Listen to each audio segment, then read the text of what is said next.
ওয়ালাইকুম সবাইকে, কেমন আছেন সবাই? আশা করি ভালো। ঈদের দ্বিতীয় দিনের ব্লগ ছিল এটা। আশা করি সম্পূর্ণ ভিডিওটা দেখে যাবেন, আপনাদের ভালো লাগবে। সবাইকে ঈদ মোবারক দিয়ে শুরু করছি আজকের ভিডিও। দেখতে থাকুন, ভালো লাগবে। সকালবেলা ঘুম থেকে উঠে আজকে মনে হয় টেনশন, সারা রাতের ঘুমটা ভালো হয়েছে। রোজার ঈদ আসলো, যেমন রোজার মাস, তার জন্য একটা টেনশন থাকে।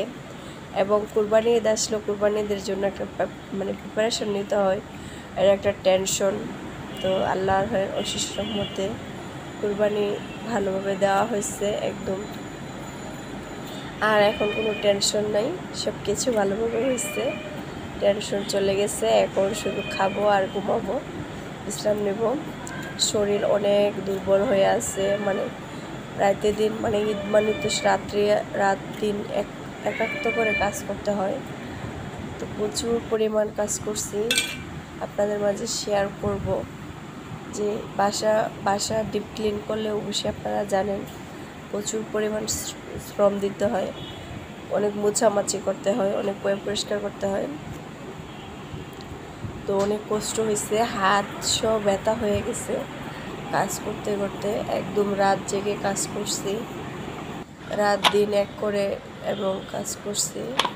যাক, কাজ শেষ হয়ে গেছে, ঈদও শেষ। দেখতে দেখতে রোজার ঈদও শেষ, কোরবানি ঈদও শেষ।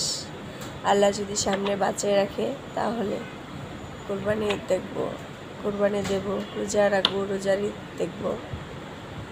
তো যখনই ঘুম ভাঙে বারান্দাতে যাই, তখনই দেখি বাহিরে গরু কাটতেছে রাত্রে সারা রাত। আমরা তো আজকে এদিকেও ঢাকাতে তো আপনার ঈদের বাদের দিনও কোরবানি দেওয়া হয়। তারপর ঈদের 3 দিন পর এরা কোরবানি দেয়, ঢাকায় যারা আছে বা অনেকে আছে। আমরাও দেওয়ার কথা ছিল আজকেই কোরবানি, যে আল্লাহর অশেষ রহমতে কালকে কোরবানি দিয়েছি। ঈদের দিন আসলে ঈদের দিন কোরবানি না দিলে কোরবানি মনেই হয় না, মনে হয় যে বাহির হয়ে যায়, পরের দিন দিলে একটা কেমন হয়ে যায় না। তো যাক, কালকে যদি কোরবানি না দিতে পারতাম অনেক কষ্ট লাগতো, অনেক খারাপ লাগতো।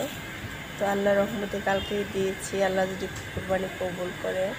তো আমি আপনাদের মাঝে শেয়ার করে নেই, আমি কিন্তু আপনাদের মাঝে শেয়ার করব। আমি সব ভিডিও করে রেখেছি, আমি শেয়ার করব আপনাদের সাথে। আমি জানি আমার আপুরা সব গ্রামে চলে গেছে, আমার ভিডিও আপনারা দেখতেছেন না, একদম ভিউ, লাইক, সাবস্ক্রাইব কিচ্ছুই নাই টোটালি। যাক, তবু আমার কাজটা আমি করে যাই, কে করলো কে দিল সেটা আমি দেখবো না। তো আমার কাজটা আমি করি। সকালবেলা রুটি বানাইতেছি, কিছুতেই আমি রুটি বাঁচতে পারি না, রুটি পুড়ে যায়, কেন যে পুড়ে যায় আমি জানি না। ভাজার পরিমাণ চেষ্টা করি রুটি ভাজার জন্য। আচ্ছা, রুটি ভাজার জন্য কি ইউজ করলে রুটিটা এরকম পুড়বে না ভালো হবে, একটু যদি আপনারা কমেন্টে বলেন, আমার উপকার হবে।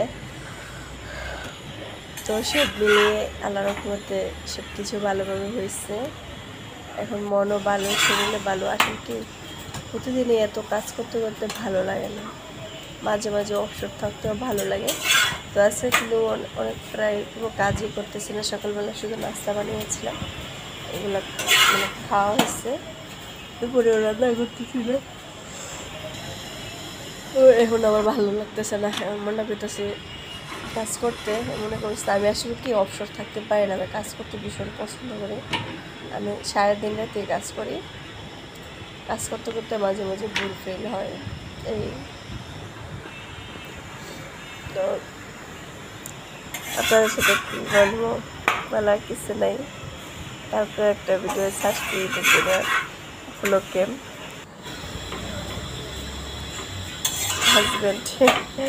হাজব্যান্ডের নিয়ে। তো কিছু বলার নাই, কি বলবো। ভিডিওটা দেখতে থাকুন, ভালো লাগলে লাইক, কমেন্ট, সাবস্ক্রাইব করতে ভুলবেন না, অবশ্যই সাপোর্ট করবেন। ঠিক আছে, আমি জানি আপনারা আমাকে সাপোর্ট করেন, এত ভালোবাসেন, এত সুন্দর কমেন্ট করেন। তো কালকে একটু কলিজা বোনা করেছিলাম, সেই কলিজা বোনা দিয়ে খাবো, রুটি খাবো। একটু গরম করে নিচ্ছি, তো আপনারা আজকে আমার ঘুরতে যাওয়ার কথা ছিল, হাজব্যান্ড বলতেছিল আমি ঘুরতে যেতে চাই না, কারণ কি মানে গরুর একটা গন্ধ আছে না, সেটা আছে, তার জন্য দেখি ঘুরতে চাইলে আপনাদের সাথে তো ভিডিও শেয়ার করব, আপনাদের সাথে তো আমি সবই শেয়ার করি কি রান্না করা। কালকে যে সেমাই রান্না করেছিলাম, সেমাই আমরা আবার ফ্রিজে রেখে দেই না, সেমাইটা আবার গরম করে খেতে ভালো লাগে। গরম সেমাই আমাদের পছন্দ, মানে বাহির সেমাই ফ্রিজে না রেখে। তো যে গরু গোস্ত রান্না করছিলাম, গরু গোস্ত দিয়ে খাবো রুটি।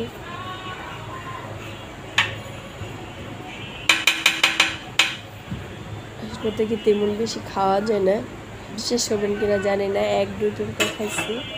আজকে সকালবেলা 3 জনের জন্য এতটুকু নিছি, তবু রয়ে গেছে পেটেটা, খাইতে পারিনি। আসলে কুরবানি দেওয়াটা এটাই একটা আনন্দ, ভালো লাগা, বা মানুষকে দেওয়া এটাই একটা আনন্দময়।